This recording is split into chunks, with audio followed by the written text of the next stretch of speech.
Hey there, and thank you so much for watching. I am here today to talk about my 5-year plan. I had mentioned this in my last video that I posted last week, so this is kind of a continuation to that. So the last video was about what to do when your finish line changes and how to kind of chart milestones when what you thought would have been your end goal shifts a little bit. So this video, and I'm really glad to post this because this video has really forced me to think about, now that my situation has changed, how am I going to sort of think long term for the next 5 years? And that's not to say that things might not change tomorrow, but I think that it's really important to have at least some sort of a game plan that you can be working towards so that you keep that bigger picture in mind. So here are 5 things that I'd like to achieve in the next 5 years. And again, subject to change. I mean, you know, like our the company where I work, the CEO addressed us and he was like, you know what, we put a stake in the ground. Tomorrow we might blow up that stake and move it. And I'm like, exactly. But for today, the stake's in the ground. So these are the 5 things I'd like to do in the next 5 years. And I have my notes. I'm gonna be looking down at them just in case I forget. So number 1, so right now I mentioned I'm living sort of on my family homestead, and I would love to buy my own place in the next 5 years. I know some of you guys are on that home buying journey, and that's really exciting, and I'm super excited to watch all that, but I'm a couple of years away from that right now.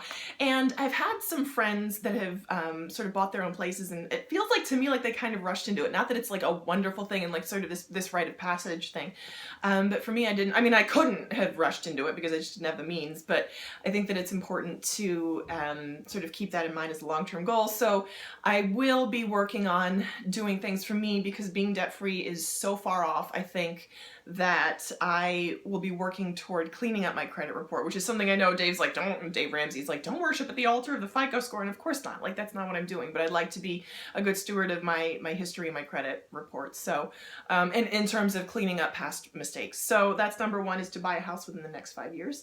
Number 2 would be to help sell the family homestead because it's a little bit big for our needs right now. It's just me and my mom, and it's 2,000 square feet, and it's giant. It's got like all these rooms, and I'm like, we don't need that. So I would like to help her sell the house, which means like sort of fixing it up and making it, you know, sellable so we can get the best value. And I know that sort of the market obviously took a bit of a dip. It's coming back, but she's not ready at this point.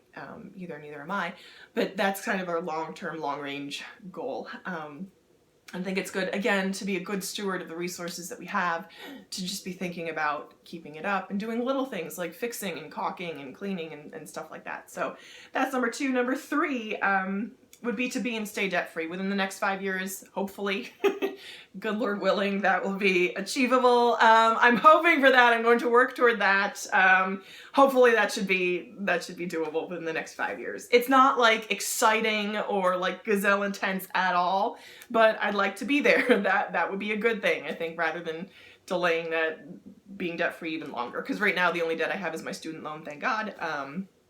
And that's the largest debt that I have, and it's like, just get it gone. It doesn't really affect my life, which is kind of what's dragging me down and why I'm like sort of dragging my heels, because there are other bigger priorities like, you know, paying the mortgage. So that's kind of where I am with that, but that is a priority for me within the next 5 years. Number 4 is to be able to support myself location independent, meaning moving into more of like an online work type skills that would lend themselves more toward online working environments, which is, for me, is really taking charge of my own professional development and being more intentional about building those skills and charting those skills, and being able to be accountable for those skills, which is a big thing sort of professionally for me, because I'd like to be able to move around anywhere. I may stay where I am, but I'd like to be able to have the freedom and the option to work from anywhere.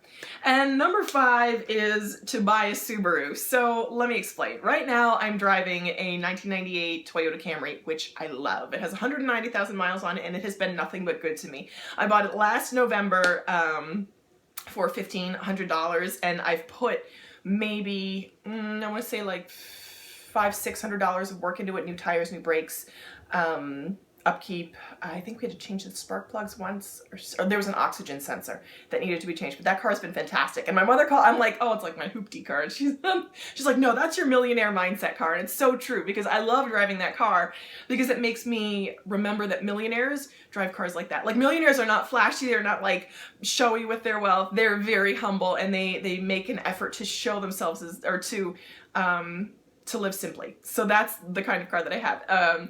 right now, but I'm thinking like, do I always want to drive crap carts? And I'm like, no. So one of my really good friends, just leased, whole other story, a Toyota RAV4. She's very frugal. She's actually one of my money mentors, which is something I want to do another video on.